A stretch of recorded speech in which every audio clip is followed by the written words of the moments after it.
দেশটাকে অশান্ত রাখতে এমন কোনো ত্রুটি নাই যেটাতে কমতি রেখেছেন একটি গ্রুপ।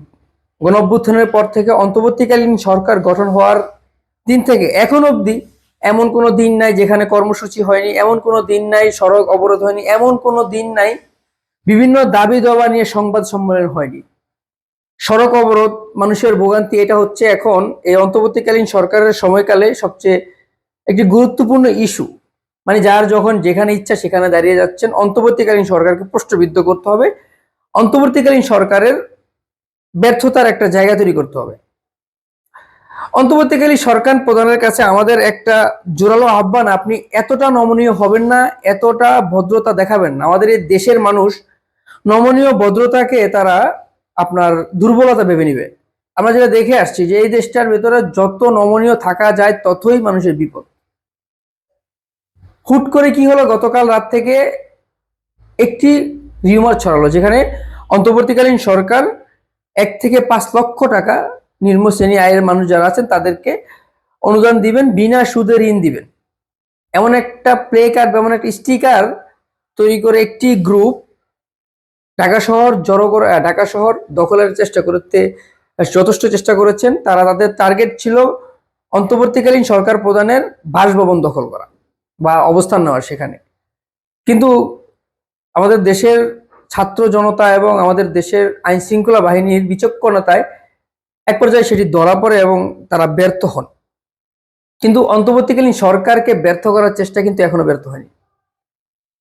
আমরা দেখে আসছি বিগত সরকারের যেমন একটা নিপীড়ন, নির্যাতন, মানে এক কথায় জুলুম করা হতো, সেটা থেকে আমরা মুক্তি পেয়েছি। কিন্তু আমাদের দেশের জনগণের এমন একটা অবস্থা বর্তমানে, বা আমাদের দেশের একটা গ্রুপ আছে যারা ভবিষ্যৎ পরিকল্পনা নিয়ে খুবই চেষ্টা করছেন, তারা যে যত শীঘ্রই সম্ভব দেশে একটা রাজনীতি মাইলফলক তৈরি করে একটা নির্বাচন হোক, যেখানে একটা নির্বাচিত সরকার আসুক। আমরাও তো বলি একটা নির্বাচিত সরকার আসবে, দেশটাকে পরিচালনা করবে, কিন্তু এইভাবে দেশের সম্পদ নষ্ট করে, দেশের মানুষকে অস্থিরতায় রেখে, দেশের জনগণকে অশান্ত রেখে আমরা চাই না আমাদের দেশে একটা নির্বাচন অনুষ্ঠিত হোক।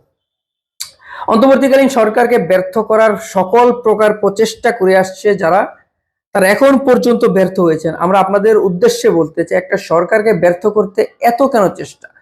একটা বিপ্লব ঘটেছে, আপনারা তাও মানে নিজেদেরকে শুধরাতে পারেননি। এখানে বিদায়ী সরকারের চেষ্টা আছে, এখানে ভবিষ্যতের চেষ্টা আছে, এখানে সুবিধাভোগী মানুষের চেষ্টা আছে। এক প্রকার একটা অস্থিরতার মাঝে অন্তর্বর্তীকালীন সরকার সময় পার করছে। আমরা অন্তর্বর্তীকালীন সরকারকে জোরালো আবেদন করি, আপনারা এত নমনীয় হবেন না, একটু মানে একটু কঠিন পর্যায়ে যান, একটু কঠোর হন। এত ভদ্রতা, নমনীয়তা আপনাদেরকে মানুষ দুর্বলতা হিসেবে ভেবে নিচ্ছে। আপনারা আইন শৃঙ্খলা বাহিনীকে পুনরায় যে তাদের যে একটা মানে অ্যাটাকিং মুভমেন্টে থাকতেন সেটা করতে দেন, দেখবেন সব ক্লিয়ার। এত কিছু হবে না, কোনো কারণ ছাড়া অযথা অযৌক্তিক যে সে যেখানে পারছে আন্দোলন করছে, যেখানে পারছে মানুষের ভোগান্তির সৃষ্টি করছে, সরকারের এগেইনস্টে কথাবার্তা বলছে, যেটা ছিল না বিগত 15 বছরে। সরকারের এগেইনস্টে কথা বলার সাহস ছিল না। এখন আমি আপনি সবাই পারতেছি, কিন্তু আমাদের সেটা কোনো লিমিটেশন নেই। আমরা যেখানে পারতেছি, যেভাবে পারতেছি মানুষকে একটা কষ্টে রাখছি, জনগণকে রাস্তা বন্ধ করে ভোগান্তিতে ফেলছি, ব্যবসায়ীদের ক্ষতি করছি, বা আমাদের যে শিক্ষার্থী ভাই বোনদের মধ্যে একটা অস্থিরতা তৈরি করার চেষ্টা করছি। এটা বন্ধ করতে হবে। এটা বন্ধ করার জন্য অন্তর্বর্তীকালীন সরকারকে তদন্ত সাপেক্ষে অন্তত কঠোর হওয়ার আহ্বান আমরা জানাই।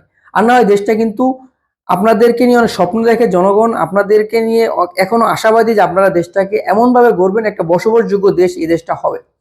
অন্তর্বর্তীকালীন সরকার নিয়ে গতকাল রাত থেকে আজ দুপুর পর্যন্ত যেটা দেখতে পেলাম, আমরা যারা গণমাধ্যমে আছি, আমরা যারা চেষ্টা করি কথাবার্তা বলা, যা লিখার চেষ্টা করি, আমরা যেটা দেখলাম যে অনেকে একটা টিকিট নিয়ে যাচ্ছেন ঢাকার উদ্দেশ্যে, তারা সেখানে অবস্থান নেবেন, কিন্তু জানেন না যে কেন নেবেন। তাদেরকে বুঝে শুনে বলা হয়েছে যে অন্তর্বর্তীকালীন সরকার 1 থেকে 5 লাখ টাকা ঋণ দিবেন, সেটা হচ্ছে বিনা সুদে।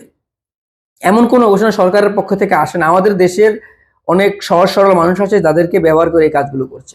আমরা অন্তর্বর্তীকালীন সরকারকে বলতে চাই, আপনারা তদন্ত সাপেক্ষে কারা এই অরাজকতা সৃষ্টি তৈরি করছে, কারা এই বিশৃঙ্খলা করার চেষ্টা করছে, কারা আপনাদেরকে একটা মানে ব্যর্থতা সরকার হিসেবে গড়ে তোলার চেষ্টা করছে, আপনারা তাদের বিরুদ্ধে ব্যবস্থা নিন, কঠোর হন।